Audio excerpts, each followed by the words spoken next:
नमस्कार। आज बात करते हैं अकादमिक दुनिया की एक ऐसी चीज़ की जो कई बार थोड़ी सिरदर्द जैसी लगती है, लेकिन है बहुत ज़रूरी। रेफरेंसिंग।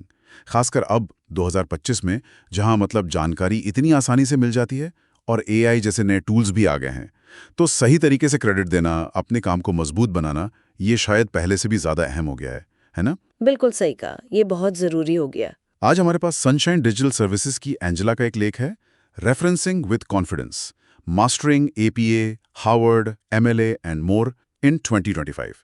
तो इसी के हवाले से समझने की कोशिश करेंगे कि आज के टाइम में रेफरेंसिंग इतनी ज़रूरी क्यों है और इसे ठीक से कैसे किया जाए।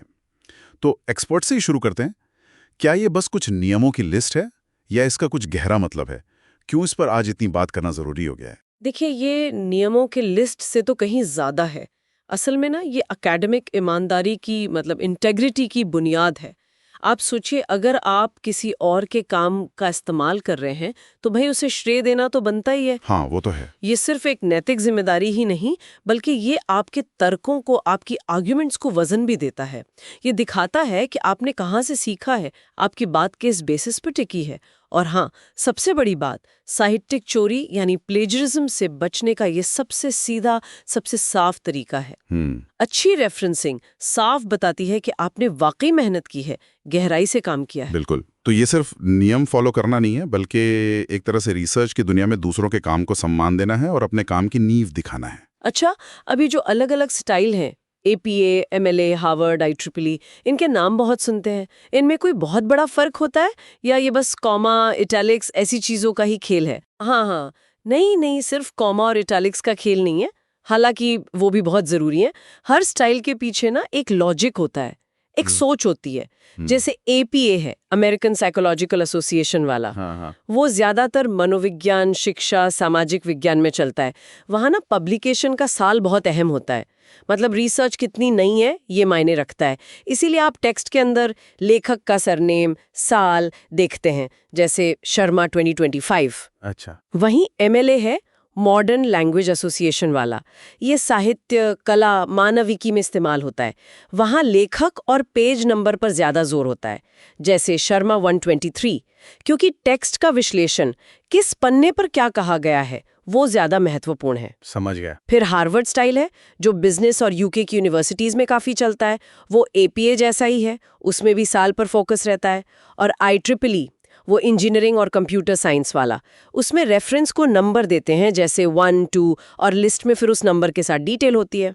पर सबसे जरूरी बात मैं कहूंगी, स्टाइल कोई भी हो, हमेशा अपनी यूनिवर्सिटी या जिस जर्नल के लिए लिख रहे हैं उनकी गाइडलाइन जरूर देख लें। वही फाइनल होता है। ये दिलचस्प है कि स्टाइल के पीछे भी एक मकसद है, सिर्फ दिखने का तरीका नहीं।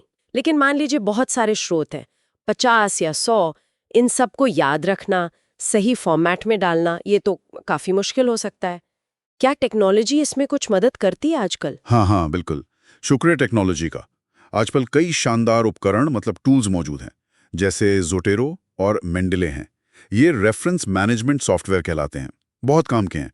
ये आपके सारे स्रोत, सारे रेफरेंस एक जगह सहेज कर रखते हैं और आप बस एक क्लिक में ग्रंथ सूची मतलब बिब्लियोग्राफी बना सकते हैं। अरे वाह! एंड नोट भी है, वो थोड़ा ज़्यादा प्रोफेशनल और पावरफुल है, खासकर बड़े रिसर्च प्रोजेक्ट्स के लिए। और अब तो जैसे गूगल डॉक्स इस्तेमाल करते हैं, उसमें भी अपना एक साइटेशन टूल आ गया है। हाँ, मैंने देखा है वो। और आजकल एआई वाले टूल्स भी आ गए हैं, जैसे ग्रामरली है या क्विलबॉट। इनके अपने साइटेशन जनरेटर्स भी हैं। ये फटाफट साइटेशन बनाने में मदद कर सकते हैं। ये तो बहुत बढ़िया बात है। मतलब काम आसान हो गया। लेकिन क्या इन पर पूरी तरह से भरोसा कर सकते हैं? कहीं ऐसा तो नहीं कि बस ऑटोमेटिक टूल से जनरेट किया, कॉपी पेस्ट किया और हो गया काम? बस यही वो पॉइंट है जहां ध्यान रखना है। ये टूल्स मददगार जरूर हैं, इसमें कोई शक नहीं, पर आंख बंद करके इन पर भरोसा नहीं कर सकते। कई बार ये गलतियां कर देते हैं।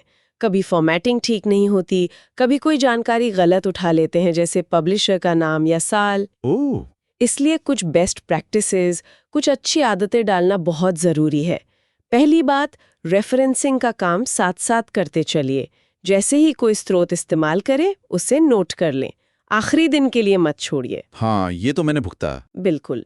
दूसरा, पूरे डॉक्यूमेंट में एक ही स्टाइल का इस्तेमाल करें, मिक्स न करें। तीसरा, हर स्रोत की पूरी जानकारी कहीं सेव करते जाएं, एक लॉग बना लें। चौथा, टूल अगर इस्तेमाल कर भी रहे हैं तो उससे बनी लिस्ट को हमेशा हमेशा डबल चेक करें। इटैलिक सही है, कैपिटल लेटर ठीक जगह है, स्पेलिंग, स्पेसिंग सब कुछ ध्यान से देखें।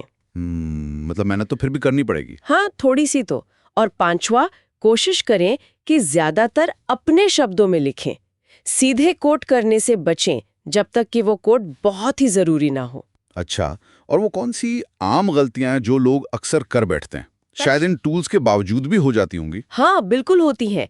सबसे आम गलती है कि टेक्स्ट के अंदर साइटेशन डालना भूल जाना, या फिर टेक्स्ट में साइटेशन तो है पर उसका जिक्र आखिर की रेफरेंस लिस्ट में नहीं है। अच्छा। या दोनों मेल नहीं खा रहे। अच्छा, ये मिसमैच। जी, कई बार लोग इमेज, चार्ट या किसी और से लिया हुआ डेटा उसका हवाला देना भूल जाते हैं।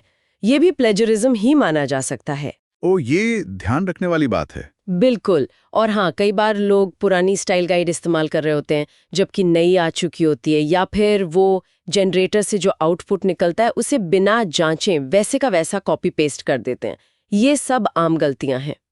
तो कुल मिलाकर बात यह है कि 2025 में भी और इन सब टेक्नोलॉजी की मदद के बाद भी रेफरेंसिंग एकेडमिक काम की रीढ़ की हड्डी है। ये आपकी ईमानदारी, आपकी विश्वसनीयता और आपके काम की क्वालिटी को दिखाता है। टूल्स अच्छे हैं, मददगार हैं, लेकिन आखिरी जिम्मेदारी रिसर्चर की ही है। बिल्कुल सही कहा आपने। ये सिर्फ एक एकेडमिक खाना पूर्ति नहीं है, ये आपकी प्रोफेशनल पहचान का, आपकी साख का सवाल है। इसमें महारत हासिल करने से आपका काम ज्यादा भरोसेमंद और असरदार बनता है। जाते जाते एक सवाल हम अपने श्रोताओं के लिए छोड़ जाते हैं। ये हमारे आज के स्रोत से भी जुड़ा है और भविष्य की तरफ भी इशारा करता है।